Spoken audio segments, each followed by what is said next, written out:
제로페이 시행은 정부가 오늘 발표한 자영업자 종합대책에 포함된 내용입니다. 현 정부 들어 벌써 5번째 지원책인데요. 8개의 새로운 정책 과제가 추가됐습니다. 어떤 내용들인지 그리고 효과는 있을지 취재 기자와 짚어보겠습니다. 이광호 기자 나와 있습니다. 자, 이 기자. 네. 우선 핵심 내용부터 좀 짚어주시죠. 네, 우선 정부가 자영업자를 대하는 인식 변화 몇 가지가 눈에 띄는데요. 예. 우선 자영업자의 지위를 독립적인 정책 영역으로 정부가 인정했다는 게 눈에 띄고, 또 하나는 그동안 알면서도 섣불리 이야기하기 어려웠던 점 하나를 이번에 공식 인정했다는 점이 의미가 좀 있습니다. 바로 우리나라의 자영업자의 비중이 지나치게 많다는 겁니다. 그렇다고 해서 그 수를 자영업자가 너무 많으니 인위적으로 줄이자 이런 얘기를 하는 거는 아니고요.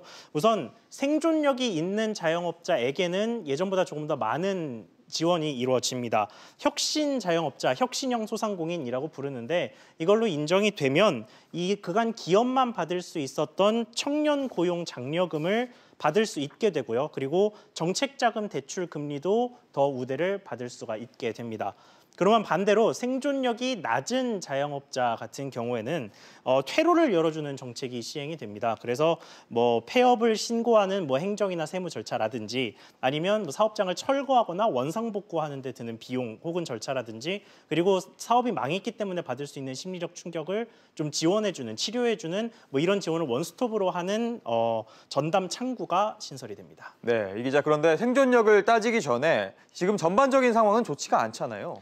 네, 그렇습니다. 그래서 이 취약한 상권 자체를 살리는 상권 르네상스 프로젝트라는 대책이 추진되는데요. 이게 올해부터 시작된 제도인데 앞으로 더 확대하겠다, 이런 차원에서 이번에 발표가 됐는데, 이 기존 도시재생 같은 것보다는 좀 더 규모가 큰 사업이라고 볼 수가 있습니다. 지금 보시는 것처럼 저 아래쪽에 있는 시장 대신에 그 주변에 있는 대부분의 영역을 전부 다 이제 개발하겠다, 이런 식의 계획인데, 보시는 것처럼 게스트하우스라든지 도로 개선 사업, 그리고 공연 시설이나 전시 시설까지도 같이 들어오게 됩니다. 예. 액수는 한 구역당 5년간 80억 원을 받을 수가 있습니다. 네, 그런데 아무래도 이 숫자에 관심이 갈 수밖에 없을 것 같은데 18조 원을 상품권에 쓴다고 하죠? 네, 이게 특정 지역에서만 쓸 수 있는 지역사랑 상품권이라는 게 있는데, 이게 올해는 3,700억 원어치가 발행이 된 걸 2조 원으로 늘려서 앞으로 2022년까지 4년간 8조 원을 총 공급을 하게 되고요.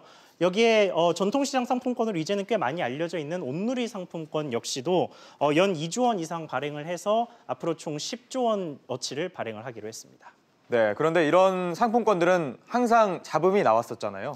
네, 상품권을 지급받은 공무원이나 아니면 이 명절 할인 행사 때 상품권을 구매한 사람들이 이걸로 전통시장에 물품을 사는 게 아니라 이 현금으로 바꾸는 소위 상품권 깡을 벌인다, 이런 식의 얘기들이 좀 많이 나왔었죠. 그래서 예. 현실적으로 이거를 전부 다 일일이 전면 단속하기도 쉽지 않기 때문에 다른 데 예산을 더 투입하는 게 좀 더 긍정적인 효과를 발휘할 수 있지 않겠냐, 이런 식의 지적이 좀 있는 상황입니다. 네, 또 소개할 만한 제도 개선 있을까요? 네, 쌓여가는 자영업자의 빚을 좀 탕감해주는 제도가 또 나왔는데요. 예. 지역 신용보증기금이 보유하고 있는 부실채권이 지금 8천억 원 정도 되는데, 이거를 좀 앞으로 2022년까지 좀 조기에 정리하기로 했고요.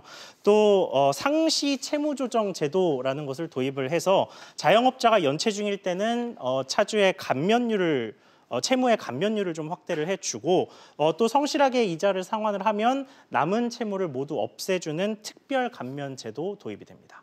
네, 알겠습니다. 이 기자 이야기 잘 들었습니다.